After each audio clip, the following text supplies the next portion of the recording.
Welcome to our 2021 virtual business walk. Survey results revealed.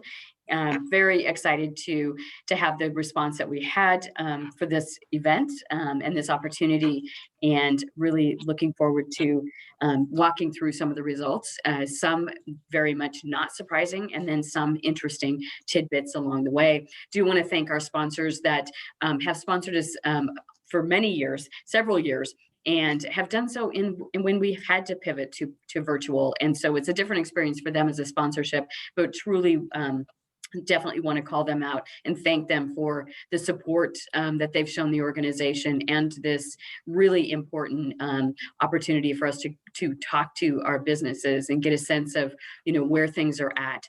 Just as a sort of a reminder, this is, I believe, and I'll look to my Small Business Entrepreneurial Council members, I think it's our third big survey that we've done since like April of 2020. We did one, I think, in May or June, and then one again in September. And this is our sort of annual virtual business walk, where we normally would take between 50 and 75 volunteers out to the streets, and there would be in-person interviews with our businesses, asking them sort of how they're doing. With the change of dynamics, we're obviously doing that virtually. However, we still found it really important to delve into where our businesses were at and get a sense. And really, the sort of tone on this particular survey is where, what's changed since March of 2020. So trying to get a sense of where business is at today. What would be helpful? What are those things? So without further ado, we want to thank Dick's Auto Group for being our presenting sponsor of our 2021 Business Walk, as well as Summit Bank and Hawthorne Athletic Club. You will hear from them later as we move through this program. This is just an outline of our agenda. We're going to do welcome and introductions. We're not going to actually have you introduce everyone, because we do have, I think, several slides to go through, and I want to make sure that we have time for discussion amongst ourselves. So we're going to thank and appreciate Josh, and we'll put him up in just a second. And then a recognition of our Small Business Solutions Workshop sponsor, a rundown of the data, and then we'll do closing remarks. So let's move forward. And it's my pleasure to present and welcome Josh Tompkins, who is the chair of our Public Policy Committee, and definitely has been a wonderful sponsor for the organization for many years. And Josh, I just want to thank you and recognize you, and you have the floor. Thanks, Deanna. And yeah, I think this is our third year in a row sponsoring the Business Walk. So we're happy to do it, whether virtual or in person, because we think it's important. So thank you for having us. And thanks everybody for being here.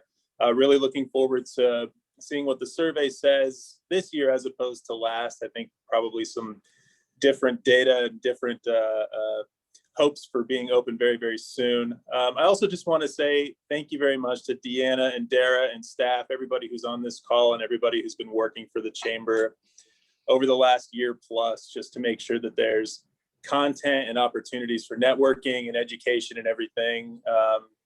As far as how you guys are serving the business community, and for us, and I'm sure a lot of other people in the community, you're really hitting the mark. So thanks for continuing to do so, and I can't wait to actually do this in person very, very soon. Again, Dick's Auto Group has been a longtime member of the Chamber and a longtime sponsor, and we're very proud to do so. It's a big part of our business model.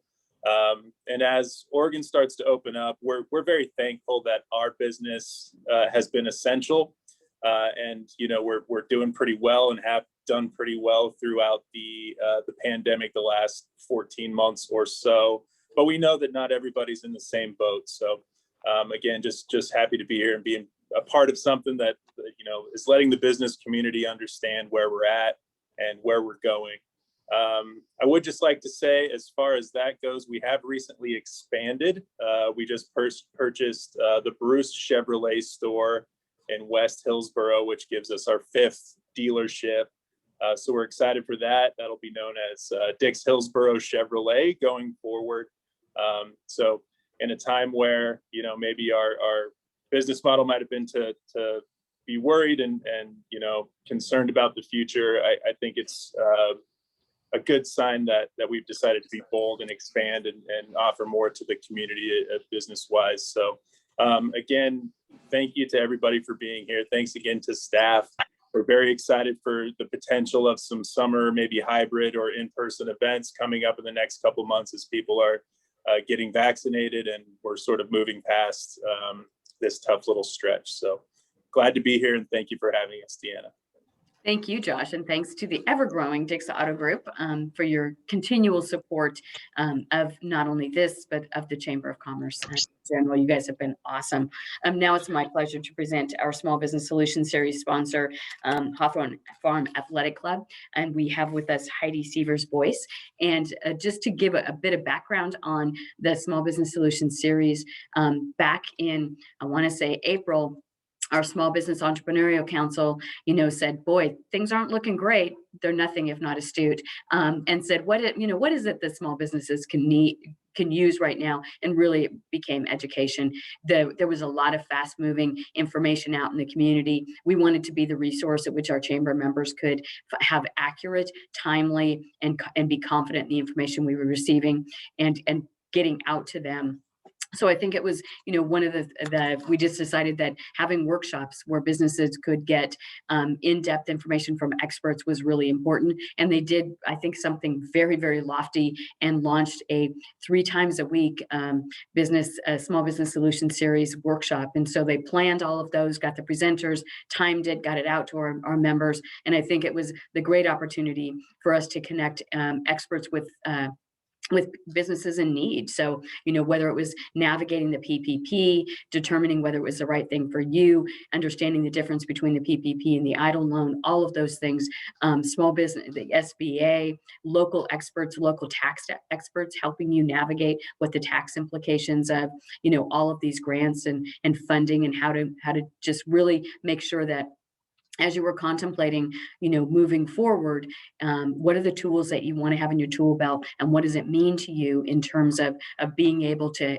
execute and implement those tools? So just again, applause to the Small Business Entrepreneurial Council, who really worked, every single day to put together really great programs. We backed off of those probably as business started opening up back in July and August, and we now do them 2 times a month. We do the first and third Wednesday. You can find us here from 10 to 11 with other great topics. If at any point in time you'd like to propose a topic, they're always willing to hear that. But I want to thank Hawthorne Farm Athletic Club, who stepped up and said, we think this is great. We want to sponsor. Heidi, thank you so much. I'm going to turn the floor over to you. Thank you. Deanna, is it possible to share my screen, or do you think? Yes, we're going to do all kinds of technological gymnastics today. And Heidi, I think that's, let me just find you. There you are. Okay, I'm going to make you the co-host. You may share your screen. Thank you.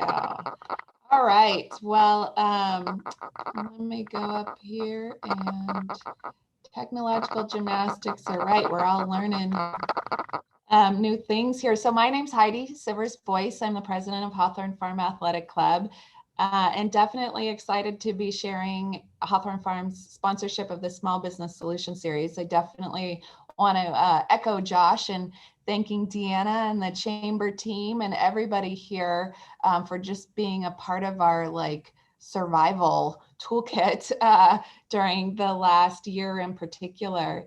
It's been pretty spectacular and needed. Hawthorne Farm Athletic Club is a local and family-owned business, part of my family business that's been serving Hillsborough for years, but the unique and extreme challenges of the last year have definitely served to strengthen and clarify our mission to make a meaningful difference in the whole person well-being of those around us. Hawthorne Farm, is Josh, you were saying, Dix Auto Group hasn't been hit too hard. I'm super jealous. My industry has definitely been deeply impacted, and it's taken a lot for us to stay healthy ourselves and sort of calm through it all. This whole last week pivot of, are we going to shut down? Are we going to open up? I could feel the way that was impacting my nervous system.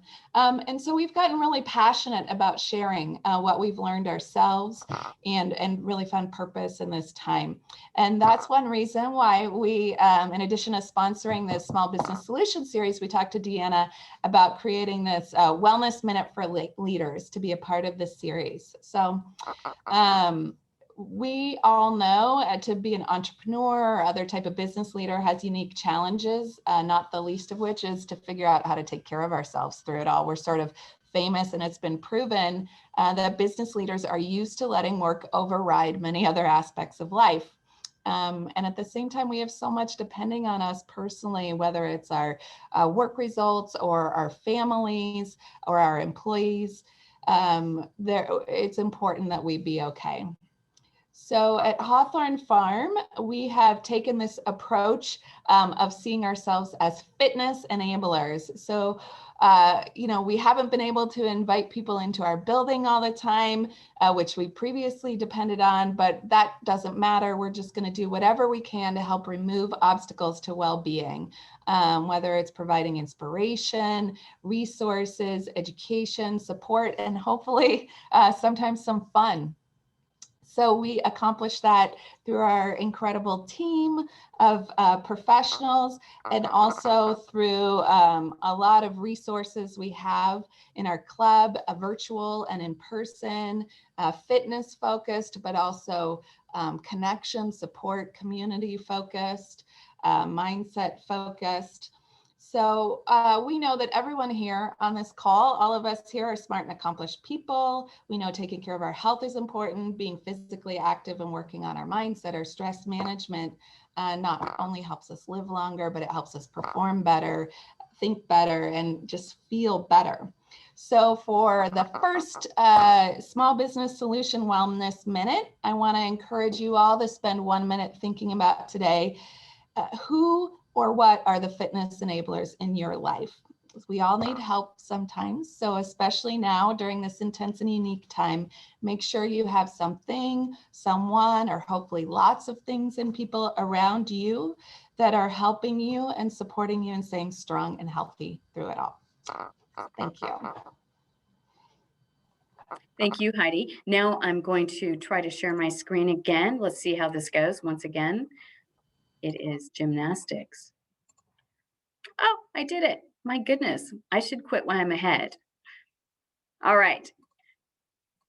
Moving on. Total number of participants. So who participated? We had 295 when we pulled the data. And I want to do a special shout out to Elizabeth Case. Elizabeth Case, just in case you don't know, is the owner of Yellow Dog Consulting. She also has a degree in data smooshing, which is a technical term. So she took all of the surveys that we produce. So we produce 4 surveys, and 3 of them she put together and smushed that data together. And I can tell you that was no easy task. So we put this survey out in the street for all of our business recovery centers. So all 4 in Washington County received a copy of the survey. The Beaverton Chamber received a copy of the survey, and the Hillsborough Chamber members received a copy of the survey. Also participating were Mike Williams, Economic Development Director for the City of Beaverton, Dan Diaz, Economic Development Director for the City of Hillsborough, and Matt Craigie, who is the new Economic Development Director for Washington County,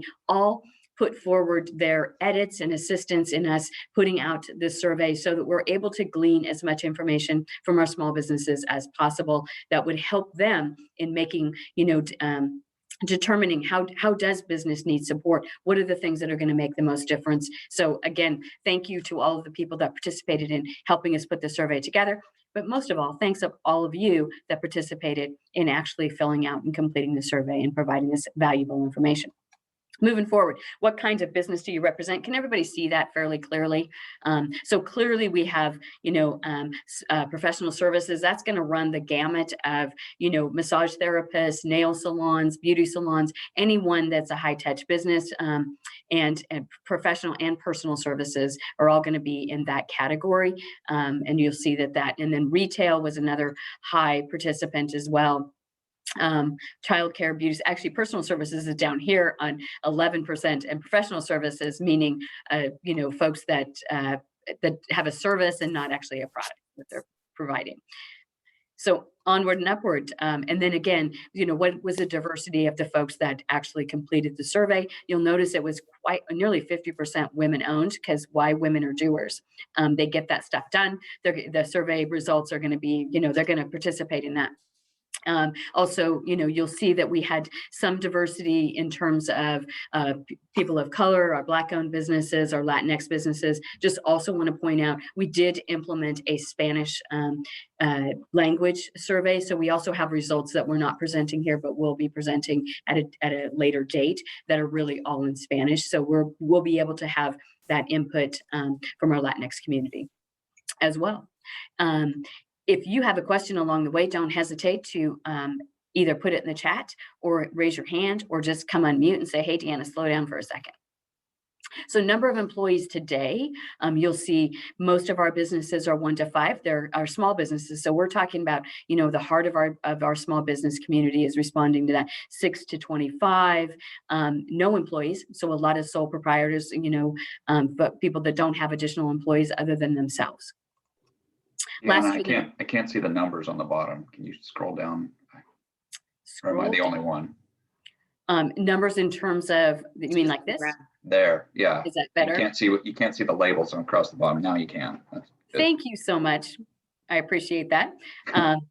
How was your business impacted by COVID? And this again was check all that apply. So you'll see, commonalities in this data. Customer base is restricted. I mean, I think that's been one of the strongest messages we've heard from our small businesses is, when I'm cut down to 15%, my customer base is limited. And COVID, in our opinion, was a consumer confidence crisis virus, right? Because it's like, I don't want to go out. I can, I'm concerned. I'm scared. All of those things led to, a lack of consumer confidence, and rebuilding that's going to take time. And, making sure that we get the vaccinations out as broad and far as we can, super important. Again, I keep saying that the vaccination is, the key to our economic engine. Moving on. What do you need now that has changed since the beginning of the pandemic? And you'll, again, check all that apply. So this could be a number of different things that you needed, that business needed. More customers, again, back to, we need more people coming through the door, because we've got to replenish our cash registers. And that means that we just have to rebuild that. Marketing support is, again, one of the common themes that we've seen through the survey. You'll see it as well. Anything they can, get assistance with in marketing. And small businesses, they're cash strapped, right? They're not going to go out and be able to afford their own marketing. So, chambers, Hillsborough Chamber and other chambers are doing things to make sure that they're providing marketing opportunities for our small businesses free of charge. We think that's super important to be able to leverage our ability to market. Just ask everyone to check, make sure they're on mute. That'd be great. All right. So, and this is really comments around that, that were in addition to just checking all that applied. This just gives you kind of a sense of, help finding employees who are really looking to work. A lot of conversation around workforce.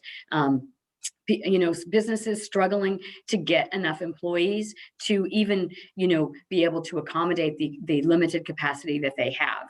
I had a story from a nail salon, and they were down to 25%. Well, that allowed them to have 18 chairs. They can only get 9 technicians. So not only were they, restricted by the capacity, they're also restricted by the number of technicians, which means they can't welcome as many as possible customers into their business. And that hurts, and it continues to hurt. So workforce development and getting, finding employees, getting employees back to work is going to be, I think, a common theme in our recovery as we move forward.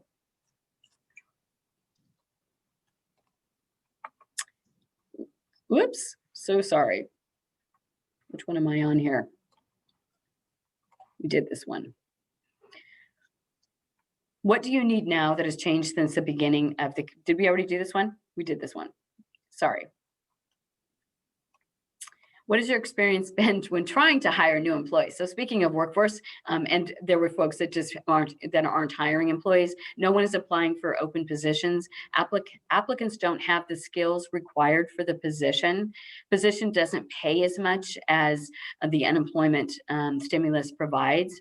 And then the last one I can't even read. It's the lack of applicants for open positions is negatively impacting my business and the ability to open. Once again, it's kind of that story, that I just mentioned about if I have the ability to fill the capacity, but I don't have technicians or I don't have employees, I'm stuck. The one thing that someone did the math for me, and I'm grateful, if your business pays less than $16 or less an hour, someone that is on unemployment that was making $16 or less an hour and is getting a $300 a week stimulus right now is making a little over $18 an hour. So that is something to contemplate. It's probably not going to be as enticing to bring someone out of unemployment if your position is paying less than $18 an hour. Not wrong, right, or indifferent. No judgment calls there. Just basic math, which I will tell you, it's a challenge. And then here's some comments regarding that. Applicants have been flaky, not communicative, difficult to recruit, lack of candidates, lack of, I've talked to folks that have had 6 interviews in one day and had 6 no-shows. They also have had a job posted for 15 weeks. There's a hotel that has 140 rooms and they have 4 people doing housekeeping. So everyone on the team that, is now doing housekeeping. These kinds of things our businesses are now, as they're amping back up and opening back up and rebuilding that capacity, are struggling with this workforce development issue and labor force issue.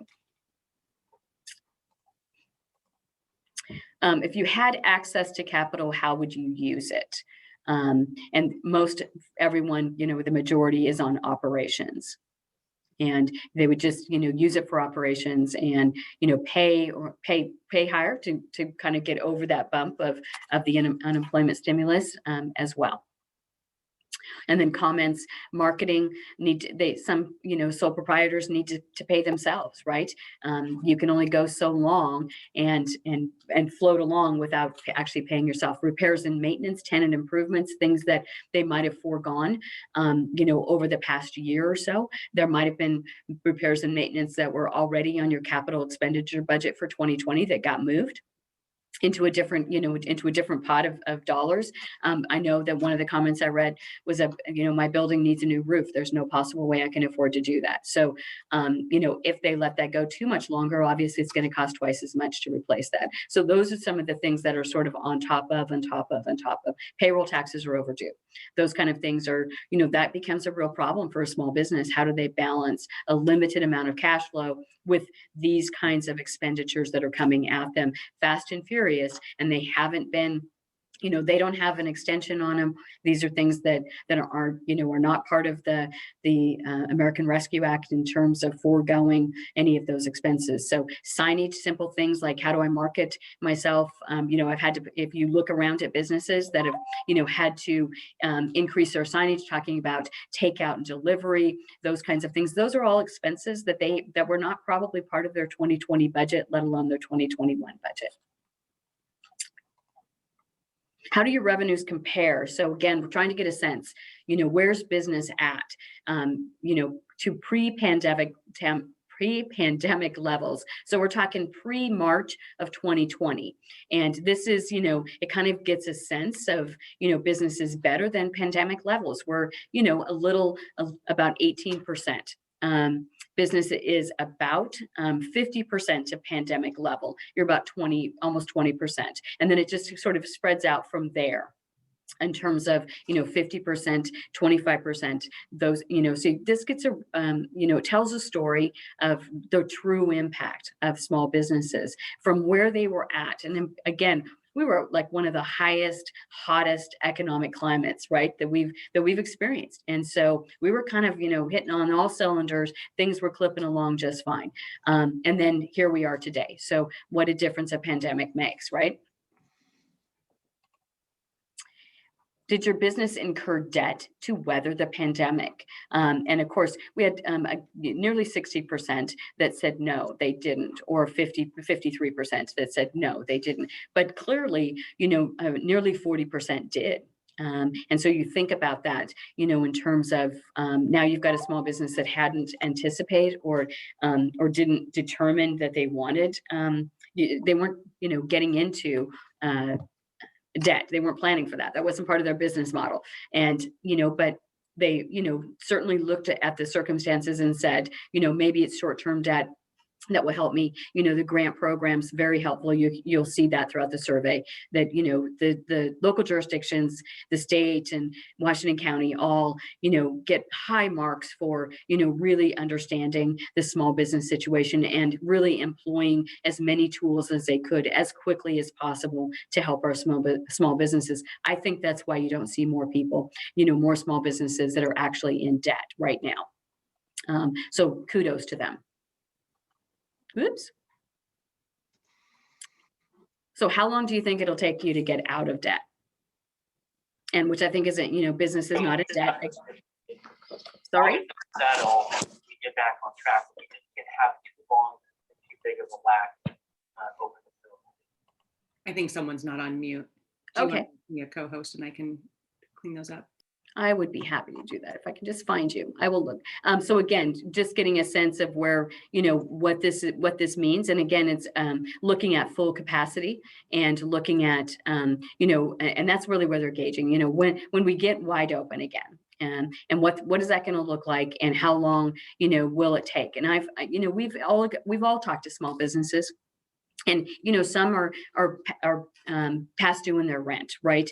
And that could be significant. And if your shop is selling, if you're selling certain items, right? You're doing the math because you're a smart business owner. How many of those do I have to sell every single day to ensure that I'm going to get out of debt? How long is it going to take me to get out of debt based on my business model, and what things have to change to do that? And again, this is debt that wasn't necessarily contemplated for their budgets or operating budgets for 2020, 2021.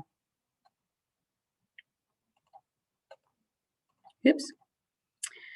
Did you acquire a loan through the CARES Act? And again, this is the payroll protection loan. Nearly 60% of our respondents received the PPP.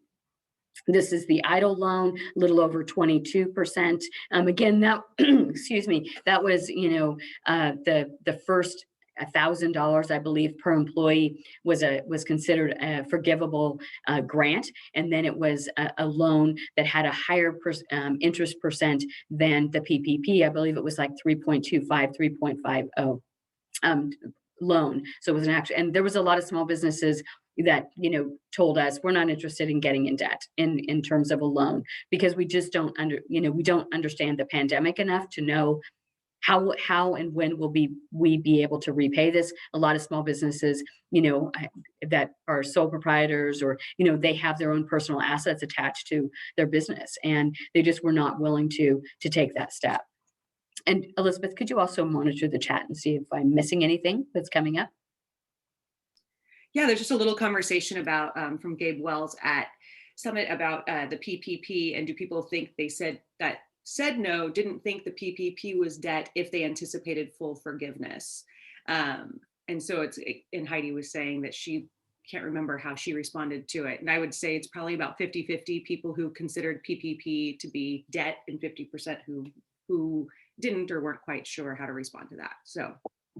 Right, and I think the first phrasing, yeah.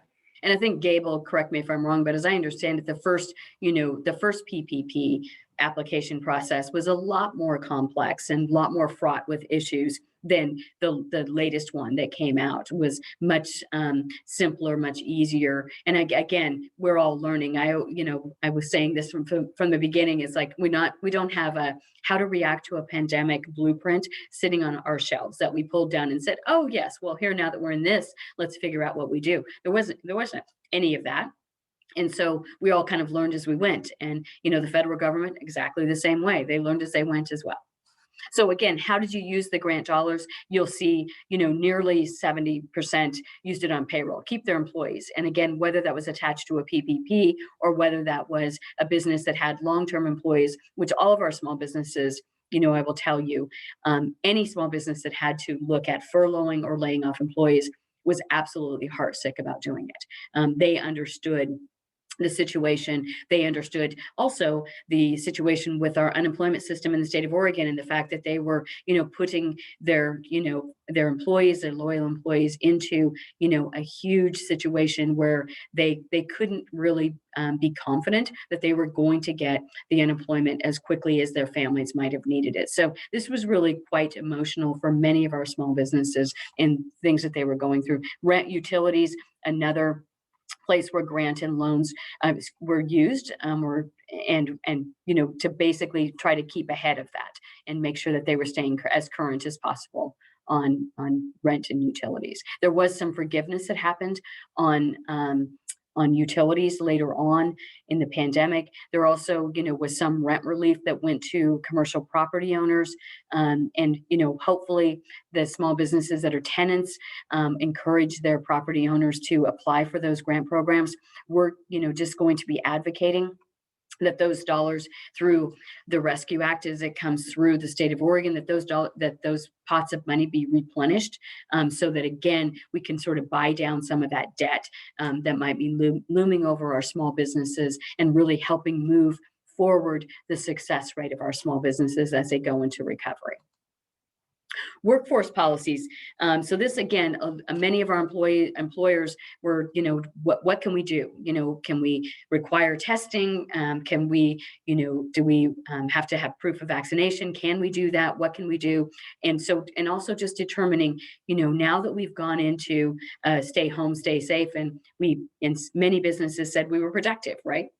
So this is, what does it look like in the future? What are your plans what are your plans for bringing your employees back? Is it going to be all employees required to come back to the workplace? Is it going to be a hybrid mode where employees choose, or what does that look like? And here, all employees will return to the workplace over 40%.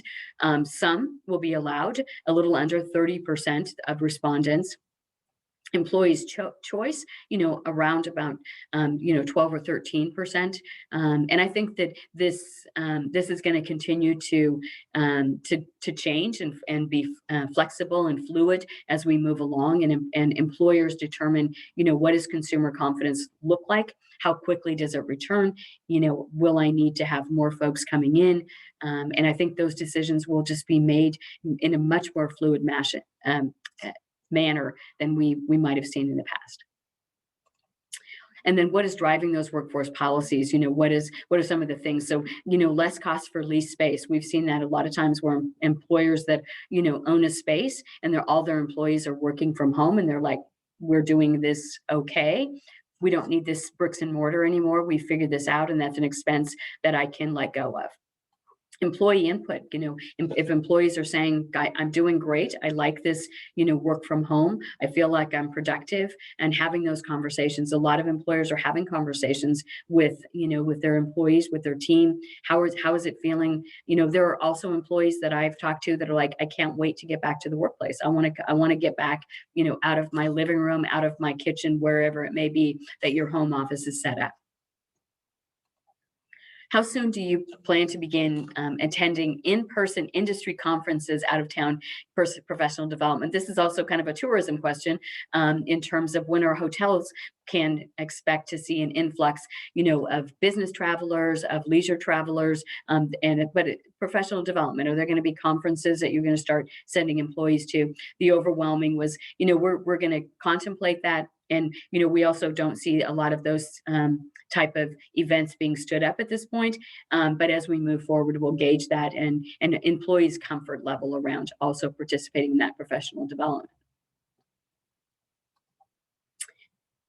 Did you use the services of the Washington County Business Recovery Center? We have, about 45% of our respondents did use the services. Those services could be anywhere from free PPE, guidance, assistance, support, and this is how they use that. Free PPE, that's one of the primary, biggest services that the business recovery centers were, providing and continue providing today.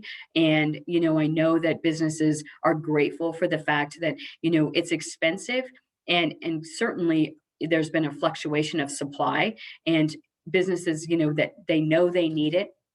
And they also know in these industries where it's a high turnover of PPE. So, there are certain requirements with some industries. Every client you see, you completely change your gown, you change your glove, you change everything. So all that's, goes away for every single client. That can be pretty expensive. And if you've seen gloves are the thing that we've heard the most about. That it used to be a box of glove was $5, and now it's $10 or $15. And so there's been a lot of that increase in pricing, especially as supply has been in a shortage. Demand goes up and prices go up as well. So I think this has been a real benefit for small businesses to have access to the PPE that they need when they need it. Comments, just what they donated box. We had a member that donated boxes for the PPE. As a business recovery center, all of those things that we were packing together needed some type of packaging that we could put it all together. And so really appreciated those businesses that helped support us. Vaccination information is something that obviously, as that started to roll out, the BRCs became also a place to help inform employers and help them inform their employees where they could go to get vaccinated, and moving that information forward. And also being a part of a vaccination campaign where we stood up and helped facilitate vaccination clinics, being, in places where, there was a trusted relationship, and where, someone that looked like them was putting the shot in their arm. Those kinds of things, super important. And we just really didn't have, those kinds of things out in our community. So we had to, work hard to build a campaign around it. And for those of you, we also have been talking about the fact that President Biden recently said, if you're an employer and you let your employees go and get vaccinated during the work hours, we're going to give you a tax credit for that. So again, really trying to incentivize employers to get as many of their employees vaccinated as possible, and not let, the hours of the clinic that it might be available, or when an employee has a long shift, or maybe a shift that is off hours for access to a clinic, that the employer can help accommodate that. How are we doing on timing? Oh, we're breezing right along. So again, one of the sort of free flow questions we asked were, what were some of the lessons you learned? How will you be better prepared? I will tell you, cash on hand was repeated almost in every response, was cash on hand. And I think that's the biggest lesson, right? Small businesses were not, they weren't prepared with operating cash on hand or any sort of reserve fund. It's just not how they've operated. And so, that's been a big lesson of, what if my business were to be required to be closed down for, I think we first started thinking about this, gosh, it's 2 weeks. How are we going to be closed down for 2 weeks back in March? And that's what we were contemplating. And I think a lot of folks were like, well, it's tight. I can do it though. We can do this. And, we're now well over a year beyond that. And this has, I think, given us many lessons to be learned. And you'll see, emergency procedures and pivoting to those online offerings, getting digital. A lot of small businesses were like, I've got a website, but I haven't looked at it in a couple of years, right? And all of a sudden it's like, that's my entire way to communicate to my customers, is through my website, through my social media. So through all those vehicles that you might have been avoiding, right? And saying, I don't need that. I'm doing fine. It's great. I'll put a little post out there every 6 months and stay in touch with my customers. And that's been, we think that one of the biggest pivots is, really making sure that your business is staying, up to date on technology that you're implementing, whether that's how you communicate to your customers, offering different ways of electronic pickup, curbside pickup. Those kinds of options are now part of, a small business DNA. You're not going to start a small business and not contemplate electronic offerings and opportunities, and how you're going to leverage that for your small businesses. And again, the other thing is on cleanliness, making sure that your business looks as though, you've been through a pandemic and that everything's sterilized, that you have hand sanitizer. These are things where, in February of 2020, tell me how many businesses you walked into that had hand sanitizer at their counter. Right. So these are all changes that that really are not going to probably change. This is going to become sort of mainstay for our businesses in our community, is that sanitizing, that rigor of cleanliness and technology. So my apologies for the small type on this. What does a new normal look like? More streamlined, definitely less frills, and feels more sterile and safe than welcoming. Thought that was a very interesting comment because, small businesses want everyone, their customers as they walk through the door to feel, the ambiance of their business, right? And it's the flavor of their business.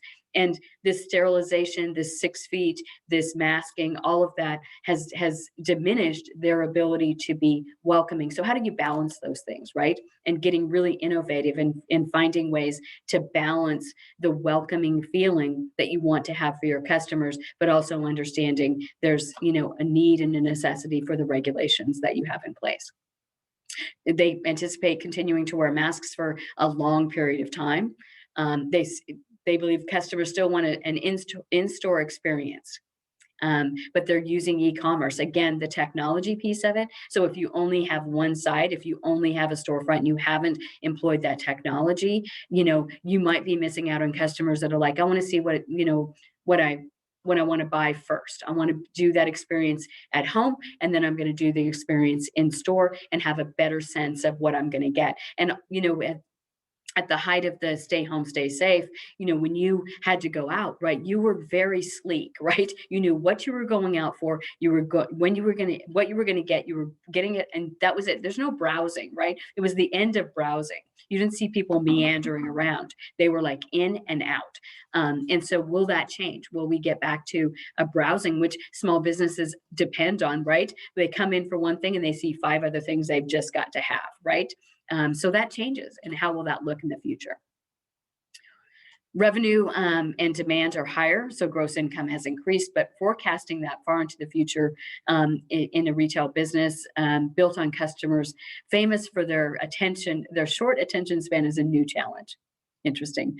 Again, hybrid operations. Thinking about what do we offer online? What do we do in store? How are we going to blend those two together? And again, if you're a restaurant, thinking about, so how much time do I spend on my, takeout options versus my in-restaurant options? Will that balance, change again? What's the best thing? So we also wanted to ask a positive question, right? What's the best thing that has happened to your business? I didn't include the ones that said absolutely nothing, but there were some of those like there's been nothing great. But again, a more disinfected environment, I would say a more sterile environment, right? And again, added 4 virtual restaurants. So, that's, 20 to 50 more orders per day. So there you've seen where the pivot has been successful, the pivot and looking at, okay, if I'm restricted to doing this, how do I do this really, really exceptionally well? And how can I grow a business 4 additional restaurants? And again, the best thing that happened is my doors are still open, right? I marshaled through, I meandered through, I figured it out. I'm still open. And that's a super positive. And I know we're absolutely grateful for all of our businesses that were able to navigate all of that and come out. And we're not out of it yet, but definitely, the light at the end of the tunnel.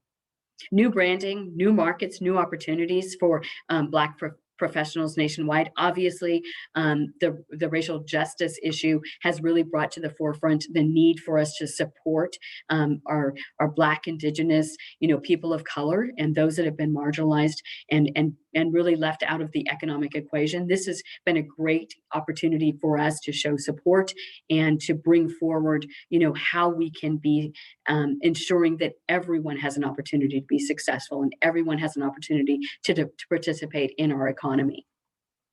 New product technology development, which is, that's again, out of the pivot, we found innovation.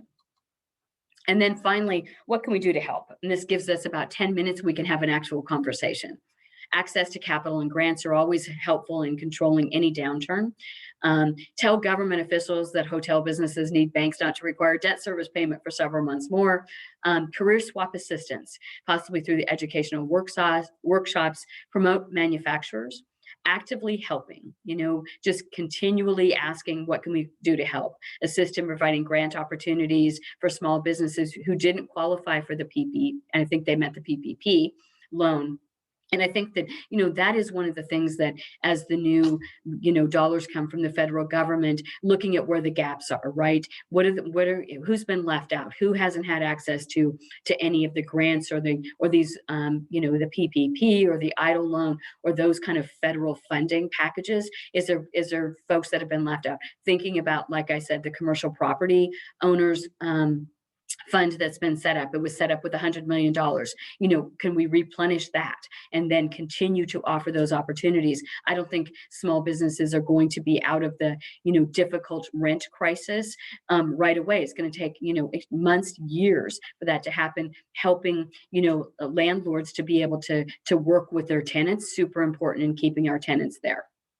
And then keep pushing our legislators to recognize all small businesses are essential. And I thought that was a really nice note for us to end on is, yes, they are essential, now more than ever. And I've neglected to mention that I don't think it's even official. I don't think the SBA has actually said that this is National Small Business Week, but it normally is. So we're celebrating small businesses. We think that, we have had this, the silver lining in the pandemic is really understanding and recognizing how important our small businesses are to, our community, and understanding that they are the very fabric of our community.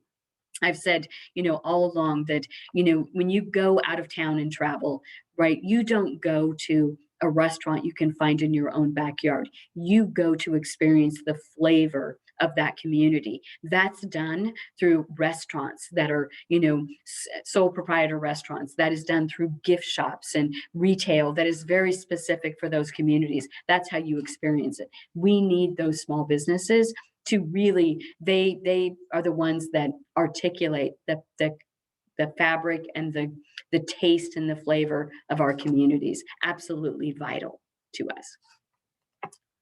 So I just want to open it up. We're going to come back to Gabe Wells to do our conclusion at the end, who's our supporting sponsor with Summit Bank. But right now, let's open it up to some questions or comments that you want to make. I'm going to stop sharing so I can see all your faces. Any questions or comments from anyone? Brad. I like the part, and I guess it's because we've been lucky enough to be operating through this whole thing, definitely with revenues down, but we've stayed in operation, kept everyone employed, which was our #1 goal when everything hit the fan. But I liked the comments about what you're doing, how you're pivoting, and we've kind of discussed it in our office, and we've called it moving the future forward. Basically, a lot of the stuff that we had to do quickly is stuff that we probably would have done or had on our horizon to do in the next, 1 to 5 years. We're property management doing stuff like trying to get 100% people paying online, not paying in cash, so you don't have to handle cash, and just little things like that. So this whole thing, that's the one shining light that we've seen come out of this, and we feel lucky that we were able to put a positive spin on something that was so negative. So just a comment. I totally agree with that. And again, I think that's, to your point of, I think one of the first small business solution series workshops we did was, how to do e-documents, right? Because a lot of folks hadn't moved to that. They were, how do you get a signature for, to your point, a tenant that's renting, or how do you close a house, right? What are the documents and are you prepared to do that? And And your business, do you have a function of collecting electronic payments? A lot of, if you're off a restaurant offering, a to-go order, you want them to pay before they get there. But if they're not set up for that, that's a whole process of getting that set up. So, yeah, there's been a lot of change and pivoting and really looking at what do I need to do and how quickly can I do it. And then I think that what you're going to see, because small businesses are ever innovative, right, is now they're going to grow that experience. They've got that as their baseline. That's not where they're going to stop. And so I'm looking to your point of moving, the future forward is really looking at what does that mean? The innovation that's going to come out of this, I'm excited. I think you're going to see things that we hadn't even contemplated happening. And it's really because that's where your innovation happens, is with small businesses that are sleek and have the ability to move quickly. They don't have a lot of barriers. They don't have a lot of things that they have to go through. And they're going to say, I can build on this. I can build on this. Other comments, questions? Mr. Williams. Oh, yeah, great presentation. Lots of useful information. Some things that came to mind for me. So I'm Mike Williams with the City of Beaverton, the Economic Development manager there. And it just the needs of businesses are so different. The situations of the various types of businesses are so different. And that's why I think that early on, the individual, the small grants that the various communities were giving out were really effective, because then the businesses could apply that to the areas that they're having the most difficulty. And at the time, it seemed like rent. We heard a lot about rent. But now it just seems to be getting more complicated, because I think that the workforce situation is different for different businesses. We're hearing childcare has a pipeline problem with getting trained people in, and I'm sure different businesses have different training needs and are up against different barriers. So I just think it's going to get more and more complicated moving forward. But I think the number one thing we've been trying to do, at least in Beaverton, is just keep our businesses open, keep the lights on. We want the West Side and Washington County to look open, not closed. And I think that's a confidence game with our consumers. And the more businesses that are open, the more confidence they'll have coming out and going to businesses. So there's a lot more to this than just those few comments, but those things came to mind for me, at least. Well, and thank you for that. And I will tell you, yes, I agree. It's much more sort of individual almost in terms of what businesses need. There's some industry likeness and themes, but, sometimes it's just, an interesting dynamic that one business is dealing with. And there's really not the perfect solution. And so it is much more complex. I got to tell you, though, every night I go to sleep and I'm like, I feel really good, because people like Mike Williams, super smart guy, and Dan Diaz in the city of Hillsborough, super smart guy. They're all in, they got this, right? They're out there. That smart.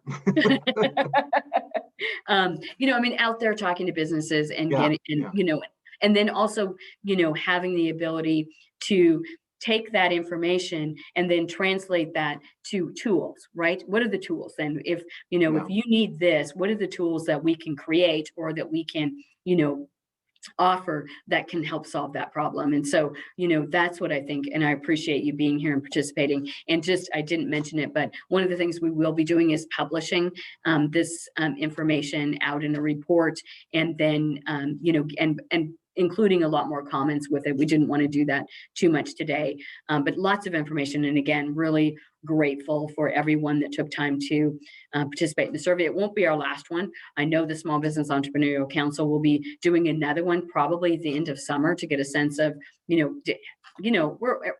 Oregonians. So when the sun comes out, it doesn't, our lights, we shine brighter, right? We just shine brighter. Our dispositions get lots better. So to see whether there's a difference in how the summer, and we have really great confidence that we're moving, into recovery. The vaccinations, are moving. I think the governor announced that she's not planning to move anybody. Did I get that right? And at this point, until, unless things go completely backwards, which we don't anticipate with the amount of vaccinations that are happening. So, where counties are at is kind of where they're going to stay unless, and they can only move to better their position. Mike, did I get that right? Do you know? Yeah, yeah, I believe you do. It's funny, the newspaper accounts were different yesterday than they were the day before. It's a developing story. It's a moving target, isn't it? It's a moving target, and we're on the knife's edge, is my understanding. The understanding last night about 6 o'clock when the governor's statement came out was that everybody will be in high risk as of this Friday. Everybody who's in extreme will come out and nobody will go into extreme, which means restaurants will be able to do a bit of in-person dining was a big piece of that. Sounds about right. Excellent. Yeah. Perfect. Thank you very much for that. And that's all good news, right? So we're moving in the right direction, which I think is super important. If you, again, vaccinations are the key to our economic engine. So, start that motor, folks. That's all I'll say. And I just want to end our conversation by welcoming and thanking Gabe Wells, who is with Summit Bank. And Summit Bank has been for several years a sponsor of our business walk. And thank you again, Gabe. Any closing remarks you'd like to offer? Just like the other sponsors have been on here, thanks Deanna and thanks to the Hillsborough Chamber for keeping this going and pivoting the business walk to virtual. I think this information is critical for the Hillsborough community to know and understand, both business owners to know what their neighbors are doing, and then for the consumers and the people of Hillsborough to understand what their the backbone of the community, the small businesses have been experiencing this last year. And I think maybe it'll give people inspiration, ideas on how to continue supporting our chamber members and the small businesses that keep the community going. Deanna said, my name is Gabe Wells. I'm a business client advisor with Summit Bank. We are a commercial community bank. We started in Eugene in 2004 by a group of business owners that were tired of seeing all the bank consolidation happening down there. So they started their own bank for small businesses and nonprofits.